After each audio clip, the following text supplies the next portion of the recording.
Before we get started, there will be spoilers for the 1000-year Blood War arc of Bleach in the video to come. And so we're back with another edition of our Klub Outside Q&A Round-up series, where, as always, Kubo takes and answers a variety of questions from fans over on his personal Q&A platform. And then we try to dissect those answers right here and see if there's anything of value to be found. A lot of the time, Kubo's comments are a mix of light-hearted chatter and fluff, but sometimes we are given real, genuine insight into the story and world of Bleach that, for whatever reason, simply wasn't found in the original material. Now, as before, I'm not looking at every single answer he's ever given, nor even necessarily looking at them in chronological order. Instead, mostly I am trying to curate the answers that I find to be the most interesting. And thankfully there's been something of an uptick in quality answers since the last installment of this series, including one which runs parallel to a video we actually made not that long ago, looking at whether or not the stealing of Bankai actually made sense. To that end, then, the questions this time revolve around how the Shinigami were able to use Shikai after having their Bankai stolen from them in the 1000-year Blood War arc, the very nature of the Arrancar's hollow mask fragments, how Mayuri's face paint works, and more. As always, we'll get started by discussing the biggest answer of the lot, looking at the connection between a Zanpakuto's different stages of release and how the Quincy were actually able to steal Bankai. A huge thank you goes out to M Shadows for providing the translations for the questions and answers this time. There's a link in the description to where you too can find them, and I really appreciate the consistently hard work that goes into it. So, let's begin. Now, even though it went almost completely unexplained and felt a little undercooked on the whole, with a resolution that was ultimately too abrupt to be really satisfying, I actually really like the Bankai stealing subplot of the 1000-year Blood War arc. You see, in my opinion, it was a clever and effective way to instill real fear into both the reader and the Shinigami. Bankai has, after all, been such a crutch for some of these younger captains, and so to rob them of it in their most desperate hour was an awesome gut punch. And then to allow the Stern Ritter to actually use the Bankai against their former wielders was even better. Eventually, it is all dealt with fairly hastily and swept under the rug, with Kisuke coming to the rescue at the start of the second invasion, tying up the subplot with a neat little bow, and restoring the Shinigami's stolen power before the Stern Ritter even really got to use the Bankai themselves, outside of Asnod, of course. But even with the subplot now in the rear-view mirror, questions still remained. Questions that strike at the very heart of the concept of stealing Bankai. How is it possible? What exactly did the Stern Ritter steal? And what was up with Hitsugaya seemingly not being able to speak with Hyorinmaru afterwards, despite the captains clearly being able to use Shikai? Well, Kubo has been drip-feeding us information about this subplot through Klub Outside over the months and years, revealing in a much earlier issue that the Stern Ritter steal Bankai through a centralized version of Yhwach's own ability, Sanct Altar, created by pouring his Reiatsu into the medallions. And this time around, Kubo is addressing the question of how a Shinigami can still use Shikai despite their Bankai being gone, and that ties into the wider question of what was going on with Hitsugaya as well. A fan asked Kubo then the following question, which reads, "When his Bankai was stolen by the medallion, Toshiro described it as if the soul of Hyorinmaru itself was also stolen. However, does the fact that he could still use Shikai mean that the soul of the Zanpakuto itself is not necessary to access it? In the Zanpakuto Rebellion arc, only those who had learned Bankai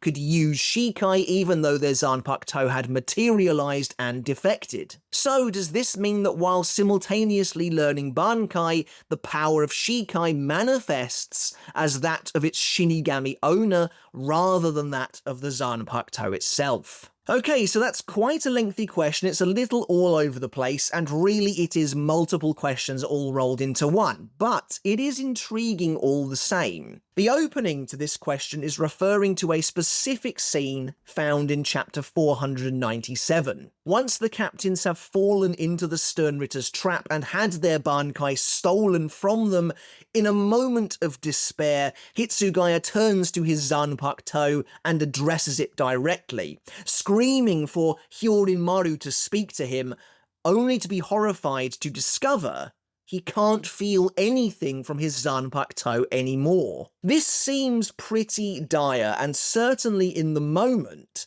indicated that Hyorin-maru's entire Zanpakuto spirit had been taken, had been cleaved out of the sword itself, leaving the captain with nothing but an empty blade. Essentially an asauchi. And yet, as we see later on, Hitsugaya can still use his Shikai, which would imply Hyorin-maru himself hasn't gone anywhere. So why didn't the Ice Dragon reply to him? The question also tries to tie these events into the happenings of the Zanpakuto Rebellion arc, but considering that arc is anime filler, I'm not sure it should be taken as gospel. Still, it is interesting that even back then there was a distinct separation being created between the states of Shikai and Bankai, plus on top of that we know that Kubo had a hand in helping this arc come together. And luckily Kubo has an answer for us, and it's an interesting one, reading as follows. Shikai is the state in which the wielder's power is reflected onto the sword. Bankai is the state in which the ego of the sword that was subsequently born has been developed and manifested. So, okay, I'll be honest, I didn't anticipate that answer.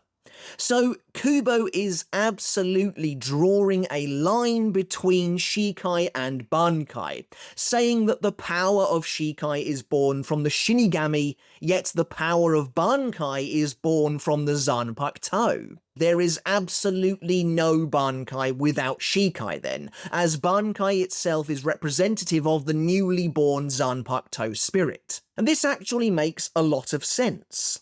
When making their way through the academy, Shinigami recruits imprint their soul upon an asauchi, creating their Shikai and subsequently bringing their Zanpakuto spirit into life. It's a reflection of them, of their soul burned into their blade and transforming it forever. Shikai is the fundamental core of what it means to be a Shinigami in many respects. Certainly it is the product of the awakening of a Zanpakuto. Bankai, on the other hand, is power that belongs solely to that awakened Zanpakuto, which is why a Shinigami needs to materialize their Zanpakuto spirit and force it to submit in order to achieve Bankai in the first place. Bankai then is the Zanpakuto's own power, theirs to give away, while Shikai is something that awakens from within the Shinigami that then kickstarts everything else. So when the Sternritter used Sanct Altar to steal Bankai, they were stripping away the Bankai itself, yes, which in effect belonged to the Zanpakuto spirit,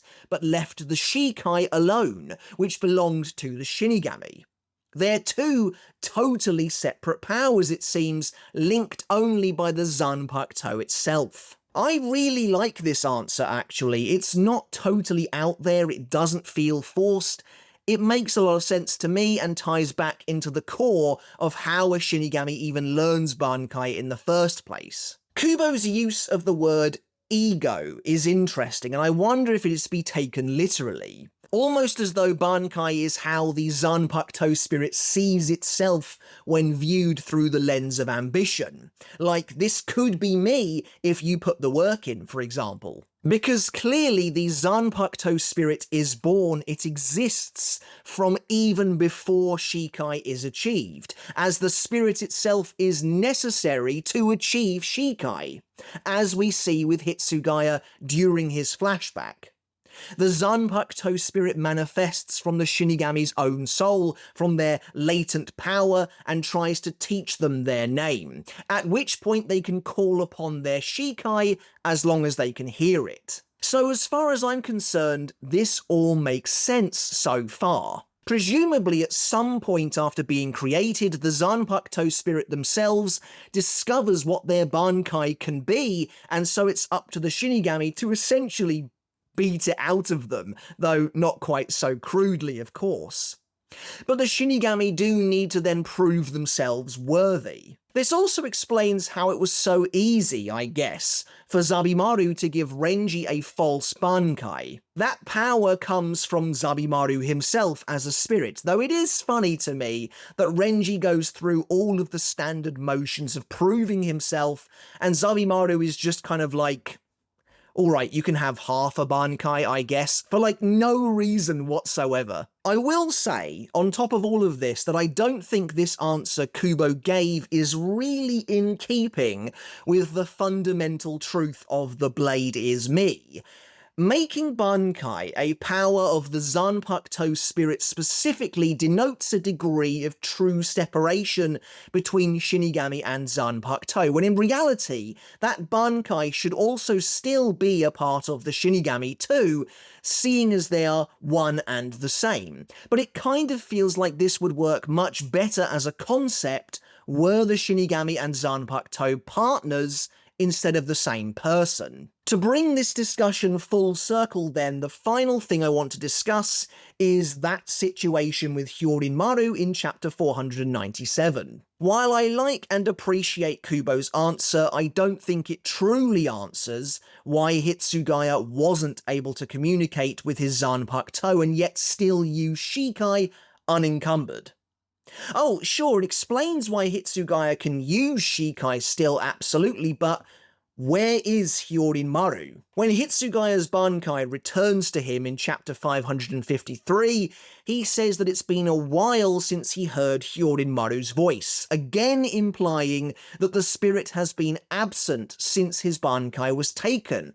But why? And how? If Bankai is meant to represent the so-called developed ego of the sword itself, then maybe that really does mean the Zanpakuto spirit. And yet, things get even more confusing with the introduction of the specific Bankai spirit. Hyorin-maru should technically have two Zanpakuto spirits, one for Shikai and one for Bankai.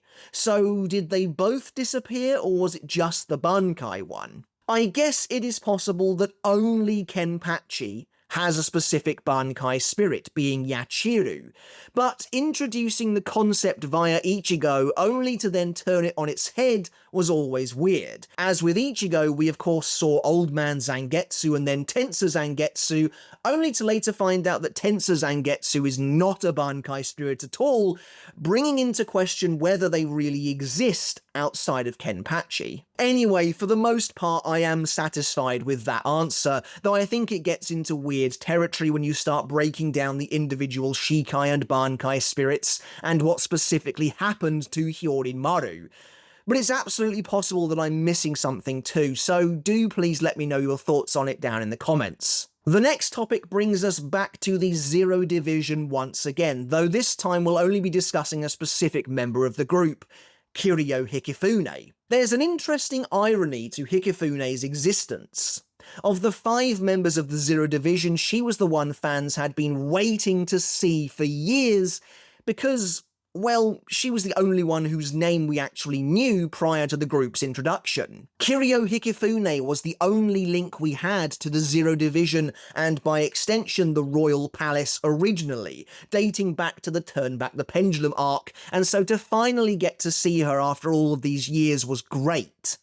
And yet, of the Zero Division, she turned out to be the one we spend the least time with, ultimately. Still, Hikifune is a remarkable character in her own right, responsible for the creation of the G-Con, the artificial soul. And her entire character revolves around the idea of building and swapping Reryoku and power between bodies, something that is embodied in her own character design. Hikifune is unique in the world of Bleach in that she has 2 different appearances. an overweight version, which is the more commonly seen form, a version of Hikifune where she grows enormously fat after storing Reryoku for a long time, and a slender form, which Hikifune takes after expending that gathered power either through cooking or through battle, shrinking her down to size as a result. One reader had a question pertaining to these two forms, unsure as to which is Hikifune's normal self, asking, which of Hikifune's forms is her normal one? The person asking the question believed that the thinner form is her normal self as she reverts to it after performing her cooking rituals, meaning that she stores lots of power for that process specifically. Also, Shinji didn't recognise her in her fat form. To be honest, the reader here makes a compelling case. It would make sense for the slender version of Hikifune to be her regular weight and appearance, as like they say, everything seems to point towards it. Shinji doesn't recognise Hikifune in chapter 517 when the Zero Division returned to the Gotei 13 for the first time in years, and considering Shinji used to work alongside her as a fellow captain of the Gotei 13 before she received her divine power at the hands of Reo, that makes me wonder if her slender form was the one she took originally, was the only form she could actually achieve. And yes, if Hikifune has to store power in order to achieve her overweight form, then you would assume that wasn't her normal starting self. Whatever she starts at would presumably be Hikifune's regular appearance. And yet Kubo seemingly disagrees, replying, Kubo said that he believes the form she spends the most time in is her normal one, so that would be her fat form. You know, it's an interesting rationalization. If Hikifune does indeed spend the majority of her time in her overweight form, then yeah, perhaps that can be considered her normal self, though that's not really what the question is asking. Put it this way, Hikifune has to actively do something. She has to actively alter her own makeup, essentially to achieve her overweight form, meaning that form isn't natural for her. Once she's expended everything she's acquired, she returns to what I would say is her normal self. However, Kubo's take makes sense too. If Hikifune spends all of her time overweight except for in the most drastic of scenarios, then to her that would be normal. It would be a cool concept if, after all these years, Hikifune has forgotten which was her original self. Going back to what we were saying as well about when she used to work with Shinji and the fact that he now doesn't recognise her, is this something Hikifune could always do, or is it a product of her divine power as bestowed to her by Reo? The latter does seem more likely to me, and if that was the case, then that implies that she was in her slender form always 100 years ago before she was granted this power upon entering the Zero Division, as that is probably how Shinji remembers her. To be honest, personally, I've always much preferred Hikifune's overweight form anyway. It is a very unique character design in the world of Bleach, whereas we've admittedly seen her slender form plenty of times before. Up next, Kubo was asked about Mayuri and his design. Mayuri's appearance is of course famous in the world of Bleach. The mad scientist is constantly changing the way he looks, and part of the fun of starting a new arc of Bleach, or even just seeing a new time period within the story, is anticipating how Mayuri's design might evolve. I kind of appreciate Kubo's restraint though when it comes to Mayuri, which probably isn't what you were expecting to hear. But what I mean is I like the fact that Kubo only revealed Mayuri's true face once, towards the end of the Soul Society arc, after his body was reconstituted following his defeat at the hands of Uryu.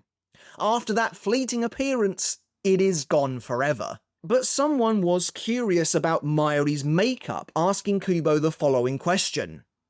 Kubo was asked about Mayuri's makeup, how he applies it, and if it's mixed in with special properties that prevent it from coming off even in the midst of fierce battles. This is one of those classic Klub Outside questions where it is not something I have ever thought about before, but I would be intrigued to know the answer. And the answer is pretty cool, with Kubo replying, Mayuri has a special device that draws a pre-programmed pattern on his face when inserted in. First of all, I love the idea of Mayuri drawing and creating a plethora of designs for himself to use depending on the circumstance. Now, to pivot slightly though, what came to mind first for me when I saw this question was actually Bleach, Repeat and Reboot.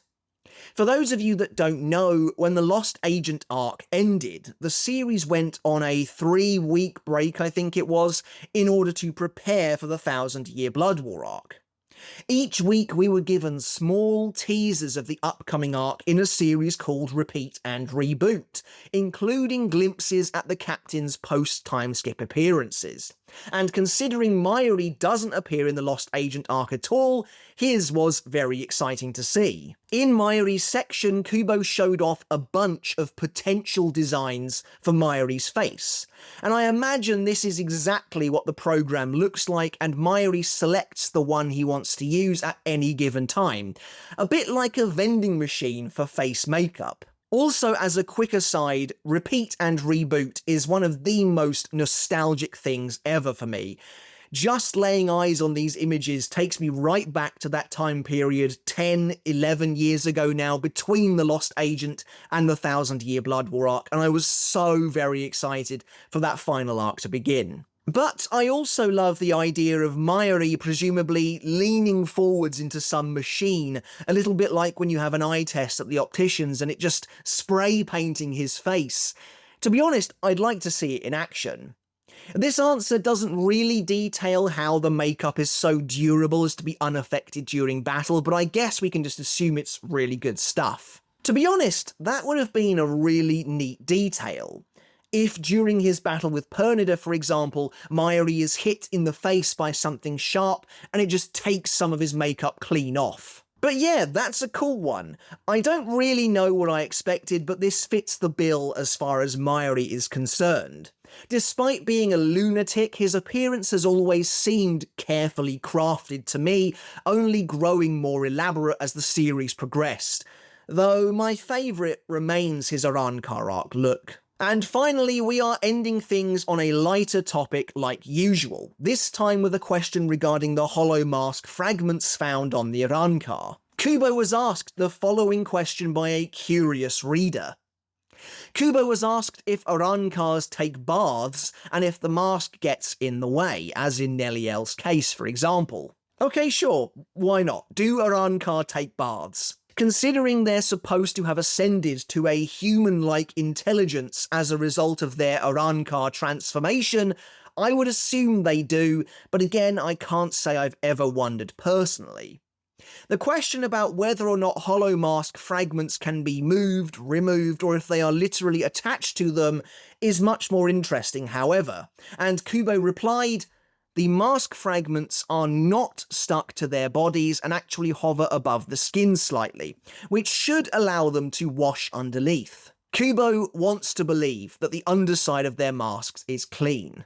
So there you have it. The revelation that the masks actually hover somewhat is interesting at least, and I'm trying to think of any examples where that seems like it might not be the case. Obviously, the majority of mask fragments are seemingly fitted in front of the face in some form or another, and there are certainly a few that make me wonder. The spikes lining Zomari's head, for example, they certainly don't appear to be floating even slightly, but then perhaps he just washed those as well as his head. And wait, so does this imply that while the Arrancar wash under their mask fragments, they don't actually wash their masks? Also, Harabel comes to mind as the most obvious extreme example. If her mask fragment is floating slightly, does this mean she is actually capable of using her mouth to eat and drink at all, since her mask otherwise completely covers it? That opens up another can of worms. If the hollow masks do indeed hover slightly, does that mean they can be freely moved? Or are they somehow locked in place? If so, Harabel's definitely seems to be pretty stuck, and therefore she isn't able to wash her face, or, well, her entire chest, but Kubo seems to think she'd be able to. What about characters like Ulquiorra or D-Roy, who wear helmets? Can they wash their hair? This is all on a need-to-know basis, so hopefully we are given true clarity soon. In all seriousness, the knowledge that their masks aren't totally affixed to their bodies is definitely interesting, though, again, I can't say I've ever wondered about Arrancar taking baths before. Alright guys, but that's it for another edition of our Klub Outside Q&A Roundup series, and as always, I really hope you enjoyed it, and maybe you got something of value from it too.